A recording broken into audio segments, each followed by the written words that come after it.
आखिर क्यों नेटफ्लिक्स पर आई series IC-814 the Kandahar hijack को बैन करने का मांग किया जा रहा है? कैसे सिर्फ दो नामों को लेकर इस सीरीज को इतना ज्यादा क्रिटिसाइज किया जा रहा है? इतनी सारी कंट्रोवर्सी होने के बावजूद इसके मेकर्स को फायदा ही हो रहा है। तो अब सबसे पहले बात करते हैं उन दो नामों की जिसके वजह से ये पूरी कंट्रोवर्सी है।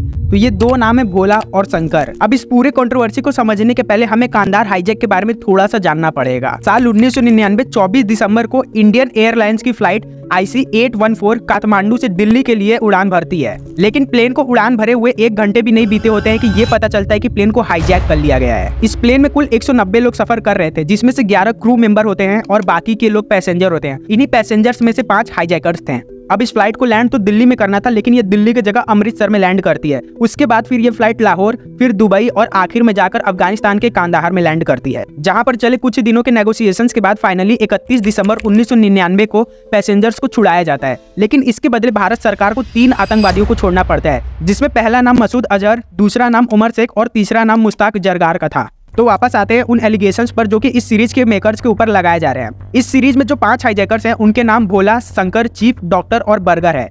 लेकिन कई लोग ये विरोध कर रहे हैं कि भोला और शंकर नाम जानबूझकर यूज किया गया है और असली हाईजैकर्स के नाम को छुपाने की कोशिश की गई है। पर इसके जवाब में मूवी के मेकर्स ने कहा कि उन्होंने वही नाम यूज किया है जो कि हाईजैकर्स ने फ्लाइट को हाईजैक करते वक्त कोड नेम के तौर पर यूज किया था। हालांकि एक पॉइंट ये भी उठता है कि इस सीरीज में कई जगह वॉइस ओवर करके स्टोरी को बताया गया है, लेकिन कहीं पर भी ये क्लियर नहीं किया गया है कि हाईजैकर्स के रियल नाम कुछ और थे और कोड नेम कुछ और थे।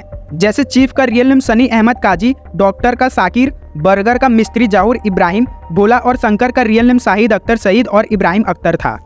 इसके अलावा इस पूरे सीरीज में इस चीज का भी जिक्र नहीं किया गया है कि ये हाईजैकर कहां से आए थे। इसी कंट्रोवर्सी के बीच हिंदू सेना नाम के संगठन ने दिल्ली हाई कोर्ट में एक PIL भी दाखिल किया है, जिसमें उन्होंने इस सीरीज के सर्टिफिकेट को रद्द करने की मांग की है।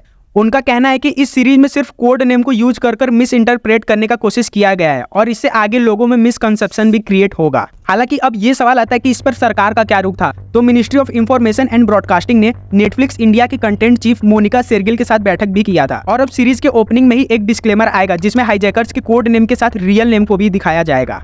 ये कंट्रोवर्सी सिर्फ नाम को ही लेकर नहीं है, बल्कि इस सीरीज में कई जगह रह रहकर हाईजैकर्स को ह्यूमन दिखाने की कोशिश की गई है। आपको बता दें कि इन हाईजैकर्स ने एक पैसेंजर को बुरी तरीके से चाकू मारकर मार डाला था।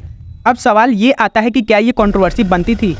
तो इसका जवाब ये है कि मेरे जैसे उम्र के लोग जिन्होंने इस हाईजैक के बारे में सुना तो है, लेकिन उन्हें इसके डिटेल नहीं पता होते हैं। तो जब भी कोई रियल स्टोरी पर बेस्ड ऐसी सीरीज आती है तो लोग उस इंसिडेंट को जानने की कोशिश करते हैं। तो मेकर्स का भी ये रिस्पॉन्सिबिलिटी बनता है कि मूवी में जो इन्फॉर्मेशन है वो ज्यादा क्लियर हो और लोगों को समझ में आए। अब एक आखिरी सवाल, क्या इस कंट्रोवर्सी से किसी का फायदा हुआ? हाँ, मेकर्स का। जहाँ कितने ही सारे वेब सीरीज इन प्लेटफॉर्म्स पर आते हैं, लोग उसे देखते हैं, फिर ये उसी प्लेटफॉर्म की लाइब्रेरी में पड़े होते हैं।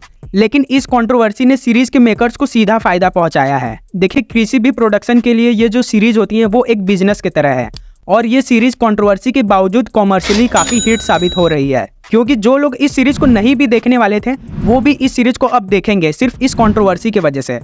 वीडियो अच्छा लगा हो तो प्लीज इसे शेयर कीजिए और अपनी राय मुझे कमेंट्स में बताइए।